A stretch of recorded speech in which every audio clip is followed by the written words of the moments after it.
So, good day, everyone. I'm Chris Christie. Not that Chris Christie, but so who am I? So I'm the refinery process control lead for GEOS. It's Global Edible Oil Solutions in Cargill. I'm also the process control capability lead for our engineering and data sciences group, which is all an R&D function. I have about 20 years in process systems engineering practice across 4 different industries. So I've worked in the metals, mining, and refining business, food and beverage, biomedical, and a stint in academia.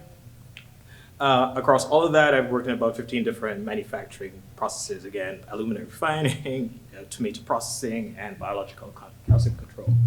And I've managed projects across 4 different continents, 11 countries. I've lived in 4 of them, and I speak 3 languages. So that's a little bit about me.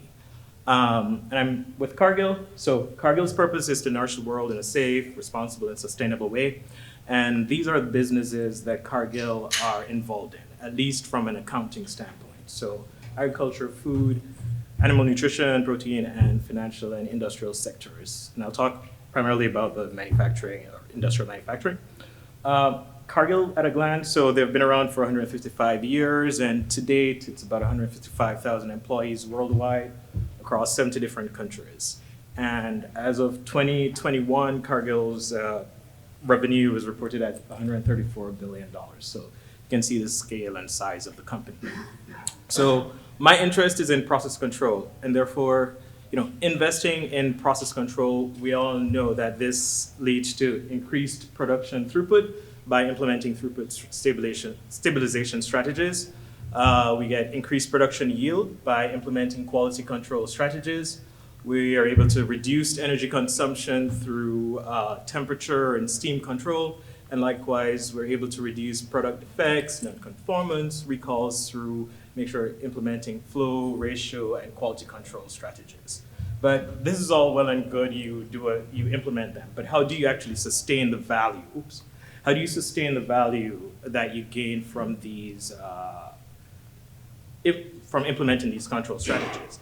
And so we've developed a roadmap within Cargill of implementing control of best practices and following our smart manufacturing strategies. So first, we identify what are the standard units and unit operations and processes that we have across our different businesses. Then within each of those unit operations, you identify what are the control loops or the prioritized control loops within those. And if no strategy exists, then we develop a best practice control strategy for each of the unit operations. That's all in the ideation phase. But then we now go to actually deploy these best practices at our sites. Great. It's a one-off implementation. So in order to sustain the value, we need something that can actually monitor these loops in a real-time basis. And so we implement Plant ESP. We use Plant ESP, which is a control loop performance monitoring tool. And then the last step is to incorporate the metrics from these monitoring tools in our daily IDEX, IWEX, or continuous improvement meetings. And this is really where we get the value. So in deploying the control best practices, we are able to realize the value at the site, oftentimes on one-off. But in order to sustain the value, this is where we have to incorporate the metrics from our monitoring tools and act on these, on what we see. And so all of that, deployment, the configuring in ESP, and then incorporating in our CI meetings, that is all enabled by smart manufacturing. And so, at a glance, so I work in our GEOS, Edible Oil Solutions business.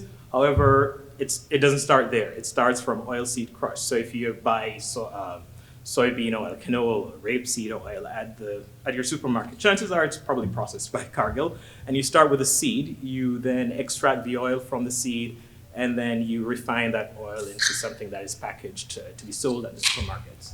So within Cargill, we have about 90 plus manufacturing sites between oilseed crush and refining, all split across the 4 geographic regions.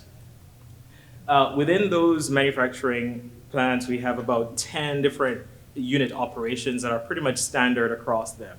And for those over 10 manufacturing processes, we then developed over 60 different best practices for all of those. And so I was a part of the development of all of these. So it's all well and good to implement best practices, but how do you then, you have 90 plants, 60 different best practices across them, how do you pull all of that in a simple way that you can then present to your plant teams for them to actually execute on or improve if there is a problem. And so this is a big part of our work was to develop the architecture for the enterprise-wide monitoring. So again, as I mentioned, we are using plant ESP. So what we do, so we implement our best practices at the individual sites and your control systems. Then all our sites have local data historians, so all the data goes in there. However, we also set up a central Pi2Pi server. This way it reduces any sort of authentication issues that we may need with a third-party software and the individual sites.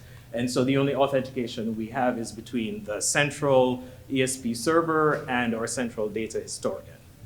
Once you do that, so ESP does all of that calculations and store the data in the SQL database. And so we are able to then run SQL queries to pull the necessary information in Power BI. And Power BI is standard across Cargill, so it's easily accessible by everyone. And we end up, for that, so we've been doing this since 2015. So by the end of last year, we had about 100 different deployments across our different facilities. So we now have a good architecture. We've deployed our control best practices at our sites. And so how do we actually use it? So we have the standard Power BI where we're pulling in metrics from Plant TSP. And you see the metrics here. So percent time in auto, set point changes, and mode changes.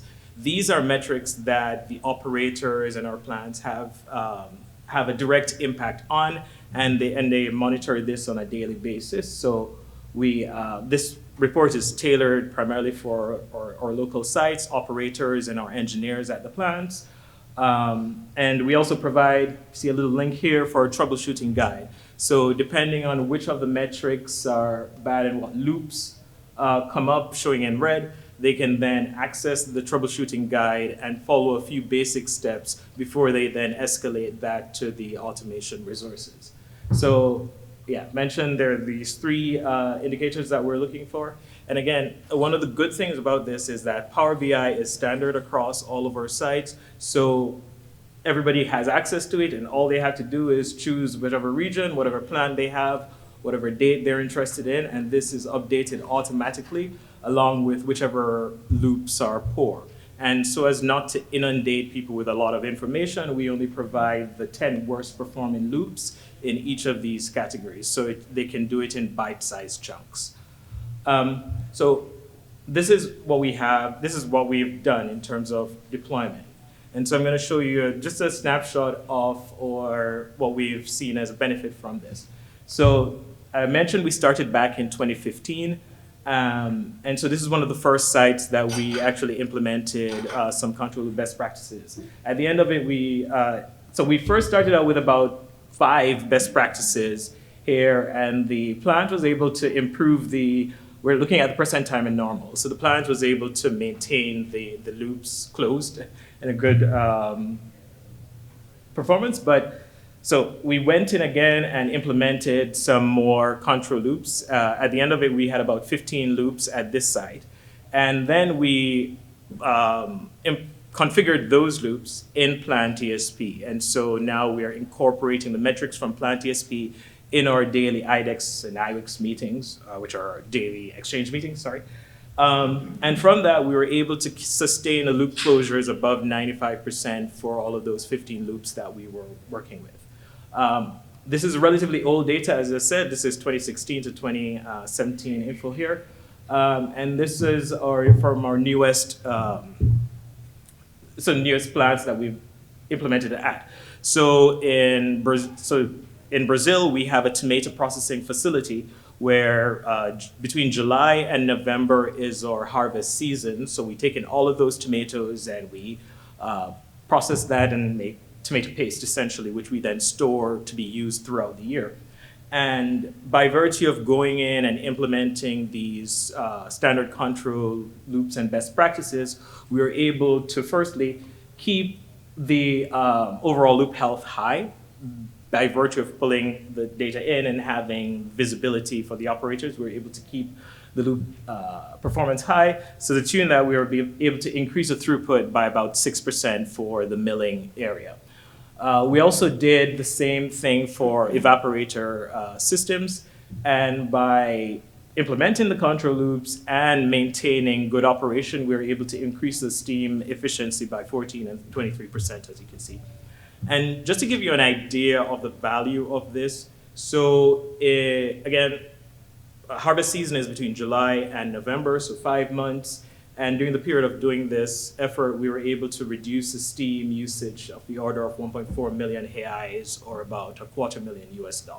So there's a lot of value to be got from investing in process control and sustaining the value from it.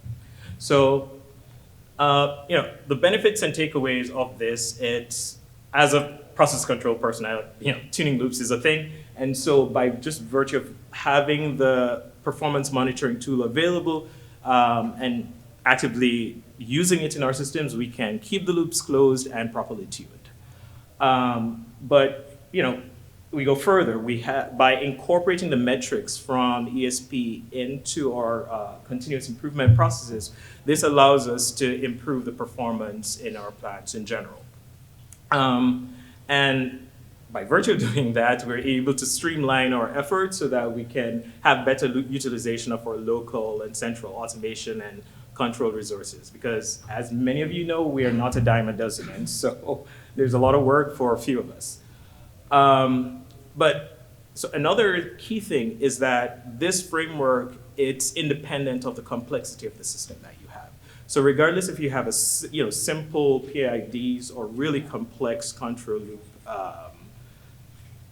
control processes or complex processes, it doesn't matter. At the end of the day, a control strategy requires control loops, and if you're looking at control loops, you can configure them in your in-plant ESP, and you can monitor them. So this framework works for simple as well as complex systems. And I think the most important part of this, if you take away nothing from my talk, then we talk about smart manufacturing. Smart manufacturing has people, process, and technology as the three pillars. Well, we have the technology. We have control systems. We have plant ESP as our monitoring tool. We have the process. We have our continuous improvement process there. But it's really important to have the people and an alignment across the different functions that we have. So this is not a one-man show. There are multiple groups and functions involved here. So we need our corporate production excellence who are driving our continuous improvement processes. We need process control people like myself to develop and design the control strategies. We need automation people who are involved in understanding what the different systems we have and how this strategy can be implemented or how it needs to be modified depending on the system we have. We need manufacturing technology people who are subject matter experts in our manufacturing processes, understand the critical control parameters that exist, and also why they exist. I think this is really important. We need our IT/OT people. We're dealing with software, we're dealing with control systems, and you have to make everything talk in order for the operators and our plant teams to get the data that they need. And so everybody has to be aligned.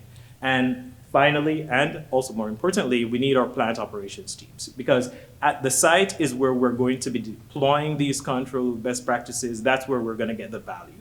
So we need to ensure that our people are involved in it, that they know their processes better than we do. And so they have a stake in the game. And also they're the ones who are going to be maintaining these. So they also need to be a part of this discussion as well. So with that, I think, that is my, and we'll have questions later. So thank you.